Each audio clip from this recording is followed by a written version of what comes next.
과도한 탄소 배출로 지구의 기온이 오르고 빙하가 녹고 해수면이 오르고 있습니다. 이산화탄소 과다로 바다가 산성화되고 있고 산호들은 멸종할 것입니다. 기후위기는 이미 시작됐습니다. 지금 보시는 영상은 2020년 7월 호주의 시드니 해안가의 한 도시입니다. 주택들이 늘어선 해안이 무너지고 있습니다. 정원이 무너져 내리고 있고 일부 주택들은 건물을 떠받치는 토대까지 무너지고 있습니다. 지금 보시는 것처럼 바닥이 허공에 떠 있습니다. 세계 각지에서 이런 상황이 발생하고 있습니다. 1만 년 전부터 현재까지를 지질시대의 구분으로 보면 홀로세라고 이야기합니다. 이 기간 동안 지구의 기온 변동은 불과 섭씨 1도 이내였다고 합니다. 홀로세 기간 동안 영구 빅모가 있는 남극과 북극이 있어서 태양열을 90% 이상 반사시켜주고 있었고요. 또한 지구의 에어컨과 같은 역할을 해오고 있었습니다. 이렇게 자연이 만들어 놓은 완벽한 밸런스 덕분에 숲이 우거지고 다양한 생명체로 가득한 시기였던 거죠. 또한 맑은 공기와 깨끗한 물도 풍부해서 식량도 풍족한 시기였습니다. 이런 홀로세의 축복받은 날씨 덕분에 인류가 번성하고 발전하게 되었습니다. 하지만 산업혁명을 거치면서 인간이 지구를 망치고 있습니다.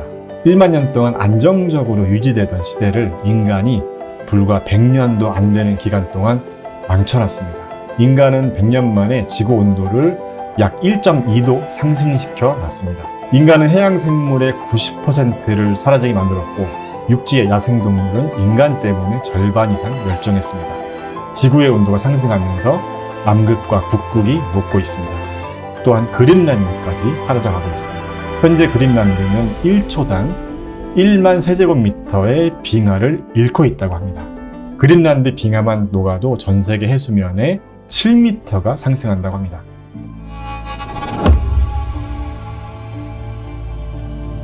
하지만 아직 기회는 있습니다. 과학자들은 지구 온도와 이산화탄소 배출량의 임계점이 아직은 넘지 않았다고 합니다.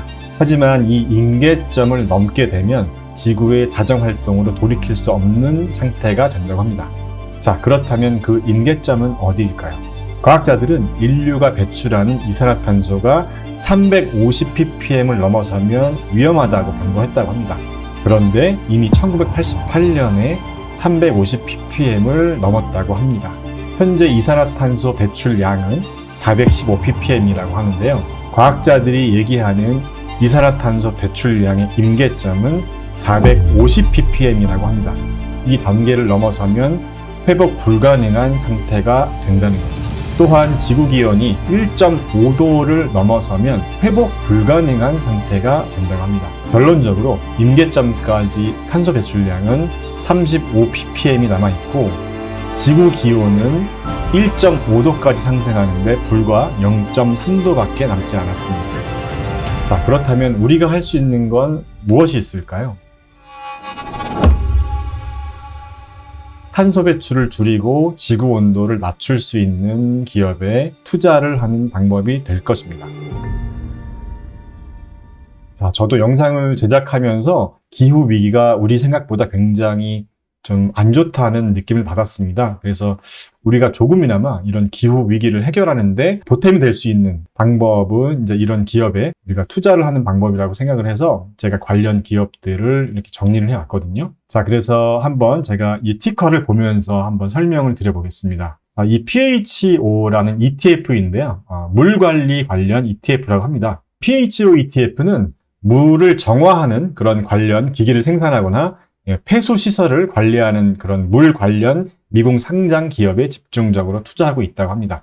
그래서 제가 가져와 봤고요. 그 다음에 이제 그레이드라는 ETF가 있는데요. 이거는 이제 스마트 그리드 산업에 투자하는 ETF라고 하는데 이 스마트 그리드라는 게 뭐냐면 기존 전력망에 IT 기술을 접목한 이 차세대 지능형 전력망이라고 합니다. 그래서 탄소 배출을 줄이는 데 도움이 되는 그런 ETF를 제가 한번 가져와 봤습니다. 자, 그 다음에 재활용 관련 ETF를 가져왔는데요. RNRG, QCLN, ICLN 이렇게 3개 ETF를 한번 가져와 봤고요. 자, 그 다음에 이제 직접적으로 탄소 배출권 관련 ETF를 갖고 왔습니다.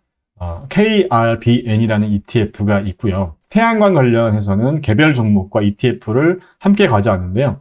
솔라이츠나 엔페이지나 퍼스트 솔라 같은 개별 종목도 있고, 이런 태양광 관련 산업에 한꺼번에 투자하는 이 탄이라는 ETF도 있으니까 한번 참고해 보시면 될 것 같고요. 자, 그리고 우리가 이산화탄소를 줄이는 방법 중에 하나로 이제 폐기물 처리를 또 잘 해야 되잖아요. 그래서 관련 종목들을 가져와 봤습니다. WD나 RSG, WCN 같은 얘네들은 아마 개별 종목일 건데 얘네는 세 종목도 한번 보시면 될 것 같고요. 그 다음에 마지막으로 이제 FAN이라는 ETF입니다. 그래서 풍력 에너지 관련 산업에 투자하는 ETF를 보시면 됩니다. 최근 1년 데이터를 기준으로 해서 모멘텀 점수를 한번 봤는데요. 최근 1개월, 3개월, 6개월, 12개월 수익률의 이제 가중치를 줘서 어떤 종목이 가장 수익률이 괜찮은지를 봤더니 탄소 배출권 관련 ETF가 일단 모멘텀 점수는 가장 높았습니다. 그래서 제가 2022년 1월 1일부터 2022년 6월 6일까지 기간 동안의 수익률을 좀 보고 싶어서 가져왔어요. S&P 500 같은 경우는 이제 올해 13% 정도 마이너스 빠졌고, QQQ 나스닥 같은 경우는 23% 정도 빠졌거든요. 탄소 배출권 관련 ETF는 올해 이제 수익률이 마이너스 7.7% 정도 되는데, 그래도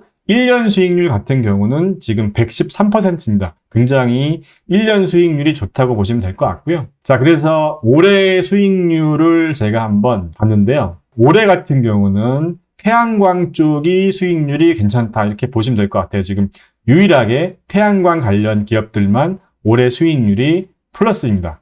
자, 그리고 탄 ETF 같은 경우도 이제 올해 수익률이 마이너스이긴 하지만 다른 종목들에 비해선 선방했다 이렇게 보시면 되고요.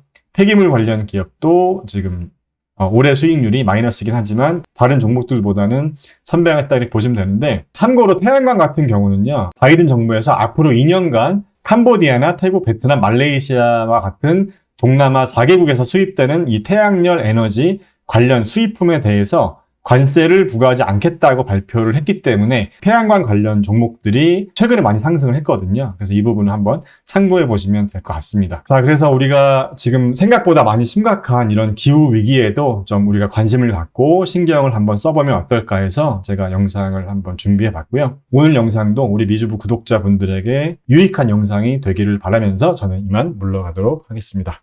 감사합니다.